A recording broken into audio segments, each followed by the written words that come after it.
안녕하세요. 저는 항암 치료를 위주로 암 환자분들을 진료하고 있는 종양내과 의사입니다. 평소 진료 시간에 쫓겨 여유 있게 이야기 나누고 충분한 시간을 들여 설명드리지 못하는 아쉬움을 이곳에서 조금씩 풀어내 보려고 합니다. 저는 처음 진료를 보러 오시는 초진 환자의 경우 가능하면 심층 진찰이라는 제도를 이용해서 진료를 보려고 하는데요. 아직은 개설이 되어 있는 병원이나 과도 있고 아닌 경우도 있을 거예요.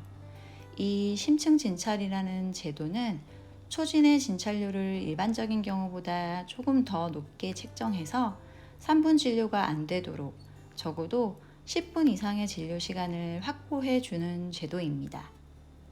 그렇다 하더라도 보통 암 환자분들의 경우 건강보험에서 암 환자로 등록되어 있으시면 본인 부담금에 대한 혜택을 많이 받으시기 때문에 그렇게까지 비싸지는 않아요. 다만 의료급여 환자들의 경우에는 본인 부담금을 높여받을 수 없기 때문에 심층 진찰 대상이 되지 않는 부분이 있다고 합니다.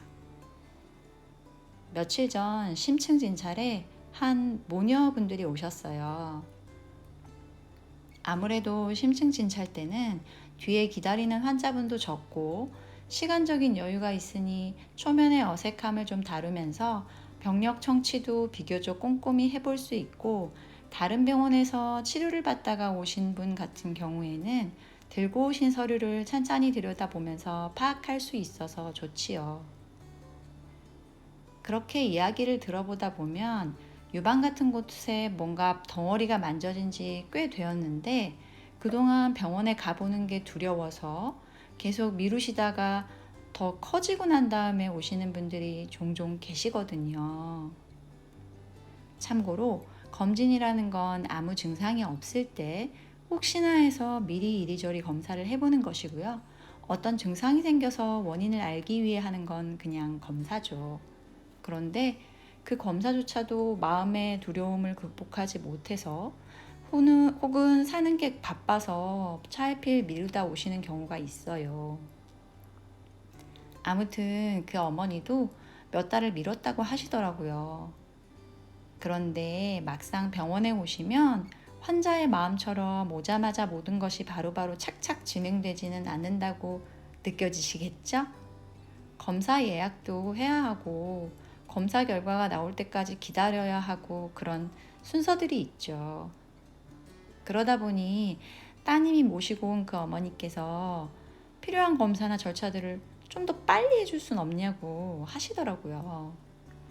그래서 지금 예약 잡히는 정도가 별로 늦는 것도 아니고 검사 결과에 따라 다음 계획이 정해지기 때문에 순서대로 해야 됩니다. 뭐 이런 지루하고 임팩트 없는 설명을 막 시작하는데 뜨뜸 따님이 엄마가 늦게 와놓고 뭘 빨리 해달래?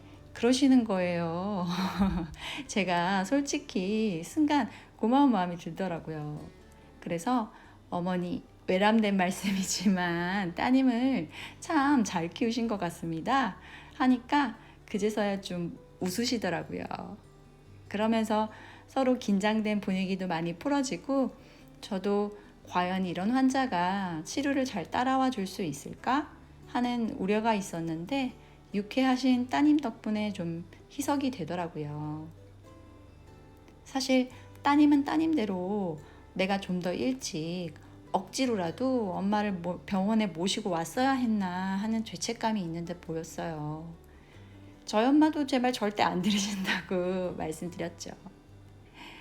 아무튼 저는 초진 환자분들을 따로 모아서 여유 있게 볼 수 있는 이 제도가 생기고 나서 개인적으로는 정신적인 스트레스가 좀 줄어든 것 같아요.